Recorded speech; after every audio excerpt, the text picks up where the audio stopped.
Hello, everyone, and welcome to or back to One Inspiring Word. I'm your host, and today we are going to be looking at a very interesting piece. But before we get into that, first, let's get into the one inspiring word for this week. And in case you don't know, this is a word this week or something that really inspired me. And the word for this week is pizza! And specifically Papa John's pizza, because Papa John's pizza is like really good, especially since they give you garlic sauce. And I had 3 for lunch today, which is like a normal day for me. But I had 2 cheese and a sausage, and sausage pizza is actually really underrated. If you've never had sausage pizza, delicious. In case you're wondering, I don't really share this, but how I eat my pizza, I discovered this at like a party like 8 years ago. I don't even know how old I was. It was a long time ago. But I just know I was like really young. Maybe like 2nd grade, kindergarten, 3rd grade, something like that. And I watched the kid next to me fold their pizza like the crust, only the crust, in. And then he ate like the tip, and then he ate the crust that was sticking out. And then after that, you like eat your pizza like a burrito. And it's really good. And that's the only way I eat pizza, because I'm all about balance. And it's really good. Please do it. I don't think people should be judged for eating their pizza, because I've seen weirder ways, but garlic sauce is really good. And I thought about it today, and it's really just garlic and butter, but it's really good. And honestly, anything with butter tastes kind of good, which probably says a lot about me. But that reminds me, because I also like eating in volleyball. After I get home from volleyball, I'm so hungry. And I remember on my volleyball team last year, every year I play volleyball, I lose something. Specifically school volleyball. Last year and this year, I've lost my phone twice. Like, left it at a place where we had a game. And the first time was in another city. And we were in the hotel. And so I remember I was in the hotel, I was digging through my luggage and my backpack, and I went upstairs, like, I think twice, and I looked through all the rooms, and it was nothing. I searched through the bed sheets and every nook and cranny that the phone could be in. And also, I have a bit of a problem when it comes to like holding things in my hand. I don't know what it is, but I don't consciously put things down. Like, I'll put something down and then I don't have memory of it. I don't know what that means, but it's not good. And this has happened with other things too. And specifically one really sad moment in an arcade. But this phone, after I looked for the hotel, I'm like, okay, it's not in there because I've searched everywhere. And so I walk out and, I close all the doors, I make sure everything's okay, the bathroom door is closed and everything. And so I walk out and I'm like, okay, it's somewhere in my luggage or my backpack. And so we finish breakfast, we get in the bus because I'm not trying to run suicides because I'm late. And so we stop at a Starbucks, or it was some place where you can have a drink. And I remember my friend wanted to get a drink, and I tell her, I'm like, hey, like, I don't know where my phone is. Can you help me search? So then we dug through all the bags, and everyone's at Starbucks, taking a break, getting drinks. And like, I'm like freaking out because she's calling it and it's nowhere to be found. And so I remember I call my dad and he like is clutched. I call her on my friend's phone, or I text him on my friend's phone because he doesn't really call people. And I have him send me the Find My location. And guess what? It's in the hotel. And I look really closely and I think for a second. And I realized that I searched everywhere but the bathroom. And like, why would it be in the bathroom? That's such a weird place to put it. But the bathroom door was closed. I don't know who closed it, but whoever did the searching in that room. And my phone is in the hotel. So then we have to call the hotel and be like, hey, there's a phone left in there. And then I remember we go to the game and I'm like thanking my coach because she was really kind to do that. Forever grateful. And then the hockey team brings it to us, the field hockey team, and we meet them at the school. That was something. But today, we're going to be looking through my essay for when I applied to my school a couple years ago. This was a long time ago. I have no idea what the prompt was, but when I was preparing for the entrance exam, we have to write an essay. And so what I did is I wrote a ton of essays. And this is one of the essays I wrote, but I have a feel okay, so what happened, this is kind of weird, but whenever there's like an essay, especially for people that are younger, I think they stick with common themes, right?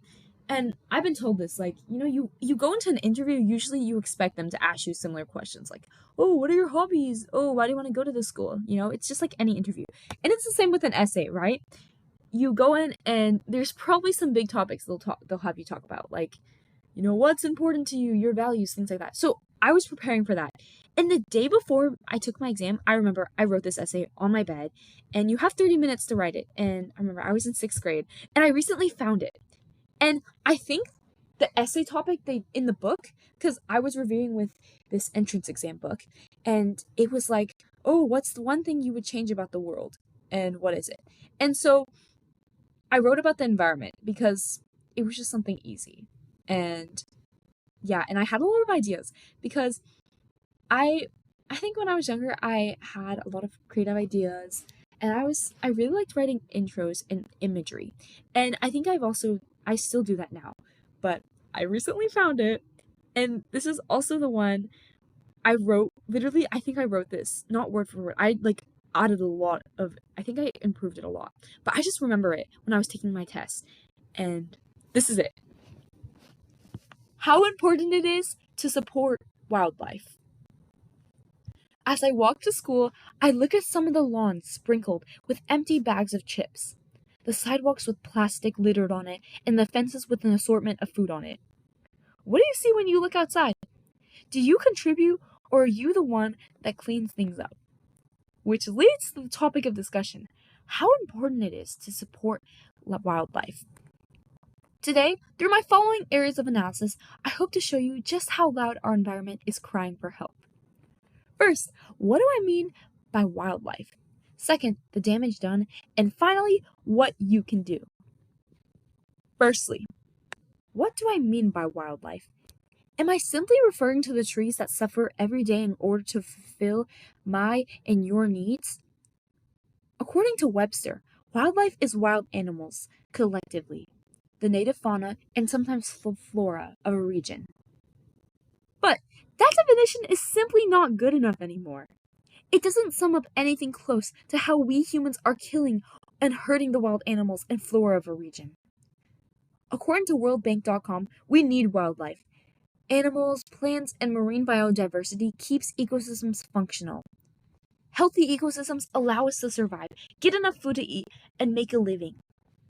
When species disappear or fall in number, ecosystems and people, especially the world's poorest, suffer. Wildlife is simply a multicellular organism that is suffering every day because of mankind. Which leads me to my next point, the damage done. Second, the damage done. Let's face it, humankind can be harsh sometimes. There are millions of creatures that have died of habitat loss by the cruelty and pride of humans. According to alleycat.com, habitat disruption, fragmentation, and modification caused by human-led activities, i.e., industrial and residential development, logging, crop farming, livestock grazing, mining, road and dam building, and pesticide use have taken an extreme toll on threatened and endangered wildlife populations at an alarming rate. We as a whole area are a menace to society. I'm not saying you are the complete reason for starving polar bears in America. We didn't create all these factories for ourselves, but for each other, for the next generation, so we could have a better life than they did. Humankind is loving, aware, and impactful. Look at the electric cars that have been invented. Now, they're not perfect, of course. I've heard quite a few stories of being stuck on the highway with 2% left. But there are so many organizations out there that are creating a better fate with each poster they send out. Which leads me to my next point. What can you do? Thirdly, what can you do?